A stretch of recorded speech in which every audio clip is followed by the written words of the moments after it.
Jonathan Reynolds. Thank you, Mr. Deputy Speaker. And before this House adjourns, I wish to place on record the problems and concerns of my constituents with regard to road congestion through the villages of Mottram and Hollingworth, and the ongoing saga of the proposed Mottram to Tintwistle bypass. I see there's a lot of interest immediately in the chamber. You'll be glad you've caught this. Mr. Deputy Speaker, if any honourable members have ever driven between Sheffield and Manchester, they will probably have been delayed in my constituency. The area from the end of the M67 in Hattersley to the junction with the M1 in South Yorkshire is a nightmare journey for those who ever faced it.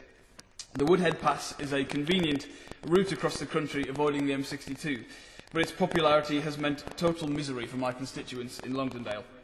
In making this speech, Mr. Deputy Speaker, can I remind the House of my standing declared interest as an elected member of Tameside Metropolitan Borough Council. Mr. Deputy Speaker, the latest figures given to me by the House of Commons Library tell me that an average 34,000 vehicles a day pass through the Mottram Moor A Road in Hollingworth. That is an astonishing amount of traffic for small villages to cope with. It means that people cannot leave their houses, it means that the noise is unbearable, and it means that the pollution levels are completely unacceptable, particularly in the playground of Hollingworth Primary School, of which I am still a school governor. Many Secretaries of State for Transport have visited us and promised improvements. In fact, I believe one made the journey, promised us something would be done, and unfortunately was sacked on his journey back to London, which may explain the reluctance of modern Secretaries of State for Transport to come and visit the area. I'm sure you're wondering what the legislative history of this problem is. And the plans for the bypass, or a bypass in the area, date back to the 1990s. They were restored in the Conservative government's Roads for Prosperity White Paper in 1989, following a public consultation process. A preferred route was selected in October 1993, but work was suspended in 1996, following further government reviews of the National Road Building Programme. In July 1998, the Labour government published a New Deal for trunk roads in England, which also included the bypass. In November 2002, the Highways Agency submitted a report to the regional planning bodies, and the local communities affected by the congestion presented a petition with over 9,000 signatures to Downing Street a few months later. Mr. Deputy Speaker, I was part of that local deputation. Now, the preferred route for a bypass in the area was not without its opponents. The very tip of the new road would have entered the territory of the Peak District National Park, who naturally raised concerns. However, I have to say that it also meant that many objections were raised by people who had never visited the area and who wrongly assumed that the majority of the new bypass would actually be in the Peak Park. The public inquiry into the bypass opened on the 26th of June 2007. However, following several adjournments to consider the evidence submitted, the public inquiry was adjourned indefinitely in December 2008, following the submission of inaccurate data by the Highways Agency. I believe, and I'll stand corrected if this is not the case, they got the length of the Stalybridge Bypass wrong, which I think should be a concern given that they are the Highways Agency. After further delays throughout 2008, the public inquiry was abandoned, as the cost of the scheme had gone up steadily in the intervening years and funding had been allocated elsewhere. I have to report that as a result, there is considerable bitterness in my constituency at the performance of the Highways Agency. In order to move things forward at this point, my local authority, Tameside MBC, began working on a wider solution which incorporated a smaller new road with other traffic restraining measures. This scheme currently has resources allocated to it from the regional funding allocation, but we await the comprehensive spending review to see if they will still be there in October.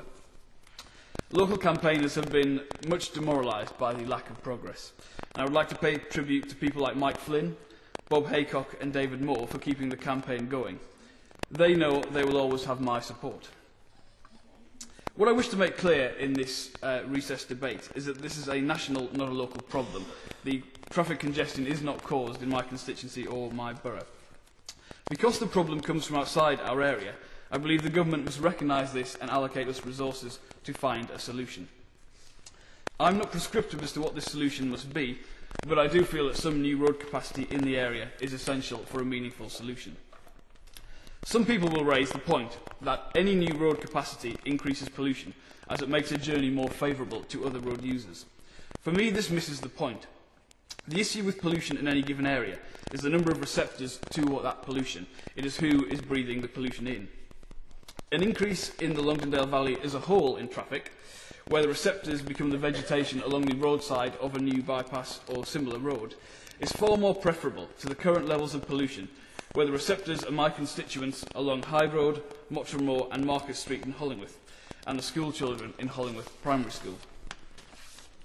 Other options have been raised for a potential solution. They include, most notably, a weight restriction on heavy goods vehicles using the Woodhead Pass. Now, I'm open to any ideas that would provide a solution, but my concern with the weight restriction would be that it would adversely damage the local economy in Tameside, which would seem unfair given that the problem comes from outside our area. Whenever transport problems are raised, the question should always be asked, is there a public transport solution available? In all honesty, I look at the situation in Longdendale and I cannot see how this could be the case. And in addition, it cannot be denied that the necessity of the coalition has given us a new ministerial team in transport which, rightly or wrongly, are perceived as having little interest in the subject generally.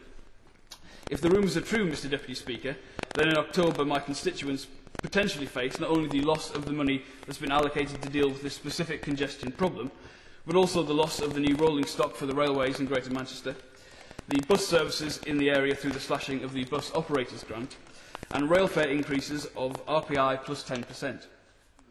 It would be a very dark day for transport in this country, and it would cause significant economic damage to constituencies like mine. To conclude, Mr Deputy Speaker, I believe my constituents face an unbearable situation that the government needs to recognise and to help address. To refuse to do so will lead, and I say this quite genuinely, to civil disobedience in the area. The status quo is not an option. Therefore, can I ask the Deputy Leader of the House if he will make efforts to arrange for myself and other local representatives to meet with people from the Department of Transport prior to any spending review announcement?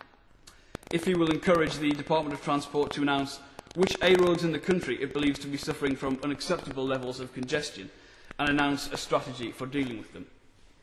And if a Minister from the Department of Transport will visit my constituency to see for themselves the intolerable situation that my constituents contend with on a daily basis. Thank you very much.